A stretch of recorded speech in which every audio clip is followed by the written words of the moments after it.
gurizada, tudo certinho? Esta aula é sobre proteínas, o composto que depois da água é o mais abundante nos seres vivos. E as proteínas são compostos orgânicos, assim como os carboidratos, os lipídios, as vitaminas e os ácidos nucleicos. Se eles são orgânicos, significa que tem carbono. Sim, gente, os átomos que formam as proteínas são basicamente carbono, oxigênio, hidrogênio, nitrogênio e pode ter também o enxofre. E qual é a função? As proteínas têm diversas funções para os seres vivos, mas vou te falar as principais funções das proteínas no nosso organismo. Vamos lá, as proteínas elas terão função estrutural. Elas estão presentes na tua unha, na tua pele, no teu cabelo, no citoesqueleto da tua célula, lá nas miofibrilas, nas proteínas, na actina e miosina que formam o músculo, né, que gera contração muscular. As proteínas também, além de função estrutural, podem ter função energética, muito embora nós extraímos primeiro a energia dos carboidratos. Acabou o carboidrato, os açúcares, tiramos a energia dos lipídios, a nossa reserva energética. Agora sim, não tem carboidrato, não tem lipídio, aí a gente tira a energia das proteínas, se for necessário. Além disso, as proteínas também têm a função de defesa. Sim, gente, os anticorpos que as nossas células de defesa produzem, esses anticorpos são proteínas que vão neutralizar os agentes infecciosos, os antígenos que estão invadindo o nosso corpo. Outra função importantíssima das proteínas é a função enzimática. As enzimas do nosso corpo, né, que aceleram as reações, as diversas reações que ocorrem no nosso organismo, essas enzimas são também proteínas. E elas também podem ser hormônios, então elas têm também a função hormonal. Insulina e glucagon, que são aqueles hormônios que regulam os níveis de açúcar no sangue, são também proteínas. Sobre a insulina tem uma curiosidade bem interessante. Repara só, você sabe que uma pessoa que tem diabetes tipo 1 é um insulino dependente, porque ele tem que injetar insulina no seu sangue para que regule, né, para que diminua os níveis de açúcar soltos no sangue dessa pessoa. Ok, aí tu te pergunta assim, mas por que o diabético tipo 1 tem que injetar? Por que ele não engole a insulina? Porque se ele engolir a insulina, ela vai ser digerida, ela vai ser quebrada. Lembre-se, a insulina é uma proteína. Quando ela passa pelo nosso estômago, ela sofre a ação de uma enzima, que também é uma proteína, e é quebrada a insulina em diversas partes menores, chamadas de aminoácidos. Então, nós podemos dizer que a proteína é um polímero.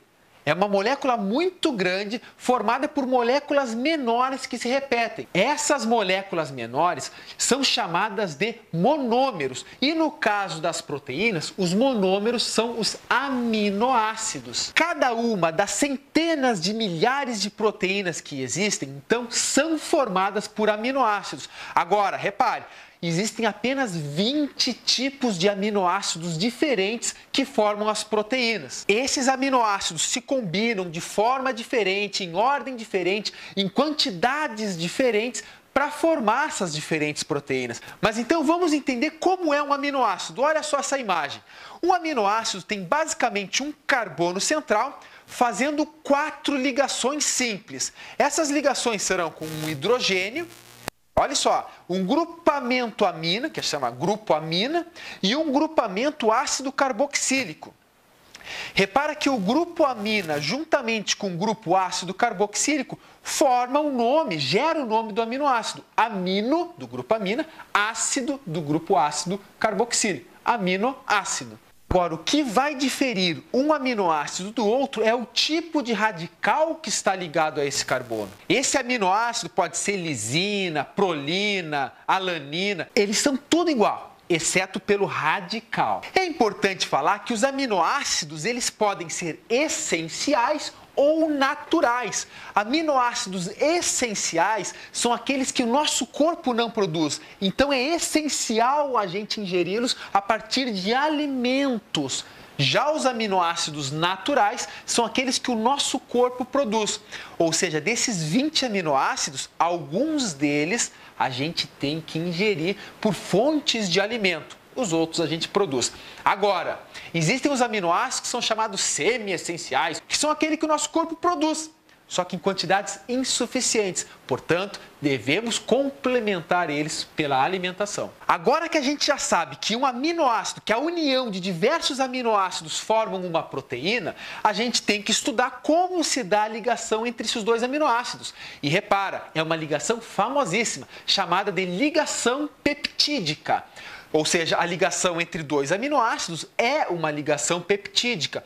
E quando eles se ligam, uma molécula de água é liberada. Entenda olhando essa imagem. Te liga que um grupamento carboxila, um grupo ácido carboxílico, se liga a um grupo amina de outro aminoácido. Agora, o grupo ácido carboxílico vai perder um OH e o grupo amino vai perder um hidrogênio. Ou seja, é um H2O, água. Essa síntese, essa ligação é chamada de síntese por desidratação. Síntese porque é a formação de uma ligação e desidratação porque sai uma molécula de água. E o processo inverso pode ocorrer. Quando ocorre a quebra de uma dessas ligações, tem que ser obrigatoriamente na presença de água, porque a água vai ter que recompor esse OH de um dos aminoácidos e o hidrogênio de outro aminoácido. Portanto, é chamado de uma quebra por hidrólise. Agora, uma classificação que as proteínas podem receber é quando a sua estrutura, logo quando elas são formadas nos ribossomos das nossas células, elas vão adquirir uma forma linear, simplesmente uma fila de aminoácidos, ou seja, uma linha reta. Essa forma é chamada de estrutura primária das proteínas. Logo em seguida, por atração química, ela se enrola nela mesma. E aí ela pode adquirir dois formatos, ou alfa-hélice ou beta-preguiada. Essa alfa-hélice ou beta-preguiada é chamada de estrutura secundária das proteínas. Só que não para aí. Ela continua com as suas atrações e ela se enreda nela mesma, chegando à estrutura chamada de estrutura terciária, que é quando ela está totalmente enredada nela mesma. Algumas proteínas já estão atuando na forma terciária, só que elas podem ainda adquirir a forma quaternária, que é quando várias terciárias se ligam. É o caso da hemoglobina, é uma proteína quaternária. Um exemplo bastante didático que tem nos livros que a gente lê aí de ensino médio e tal, é quando eles pegam um fio de telefone para exemplificar isso. Ó, primária, uma linha de filinhas de aminoácidos. Secundária, se enrola. Repara que é no formato alfa-hélice aqui. Terciária, ela se enreda. Ó. E quaternária é quando várias terciárias se unem. Gente, o que vai determinar a forma dessas proteínas é a informação genética que elas recebem. Ou seja, a ordem dos aminoácidos formados em uma proteína depende de qual gene está mandando essa informação para ele. Agora te liga, a forma da proteína está intimamente ligada à sua função. Portanto, a gente chega numa conclusão de que se a proteína modificar a sua forma, a sua estrutura, ela também vai modificar a sua função. E existem duas formas para as proteínas modificar a sua função. Uma delas é a mutação e a outra é a famosíssima desnaturação proteica. A mutação, um exemplo básico de mutação é a anemia falciforme, que simplesmente troca-se um aminoácido lá na hora de formar essa proteína. Ao invés de ter um glutamato, vem um outro aminoácido chamado de valina. Consequentemente, a hemoglobina, que é formada a partir desse gene, ela adquire uma outra forma, causando anemia falciforme. E aí que está, o nome é falciforme porque as hemácias ficam com formato de foice. E a outra maneira de uma proteína modificar sua forma é pela desnaturação proteica, que pode se dar pelo pH ou pela temperatura. Olha essa imagem. Então veja, a proteína está aí bonitinha na sua formação.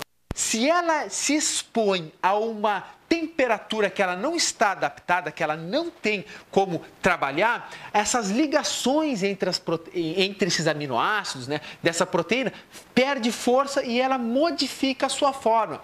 Quando modifica essa forma, a gente chama de desnaturação proteica. Repara que a desnaturação pode ser reversível por uma renaturação, mas não são todas as proteínas que desnaturam que podem voltar ao seu estado de atividade normal. Um exemplo é a albumina. Quando você vai fritar o teu ovinho lá, pô, tu sabe que a clara do ovo é rica em proteína. A proteína da clara do ovo é a albumina. Quando você está fritando o ovo, a clara fica imediatamente branca. O que aconteceu aí? Desnaturação dessa proteína. Neste caso, é um processo irreversível. O pH também pode gerar desnaturação. Se você sabe que o pH vai de 0 a 14. Quanto mais próximo a 0, mais ácido. Quanto mais próximo a 14, mais básico. Uma proteína que atua aí no pH 7, se tu colocar ela no pH 13, ela vai desnaturar também. E é claro que a gente não pode dar uma aula de proteínas sem falar de uma das principais, que são as enzimas. Lembra que eu disse no início da aula? A enzima é uma proteína. E repara só, qual é o papel de uma enzima no nosso corpo? É muito importante, porque ela diminui a energia de ativação das reações e possibilita que essas reações ocorram numa velocidade muito mais rápida.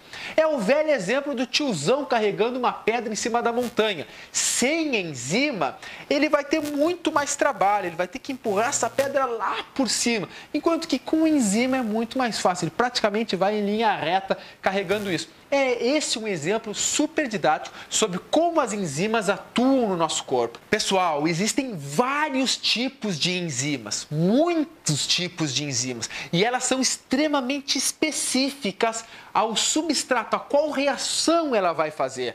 Por isso que a gente fala que as enzimas fazem uma ligação com o seu substrato como se fosse chave-fechadura. Porque elas terão um encaixe perfeito. O substrato se liga na enzima, ocorre a reação e gera o produto.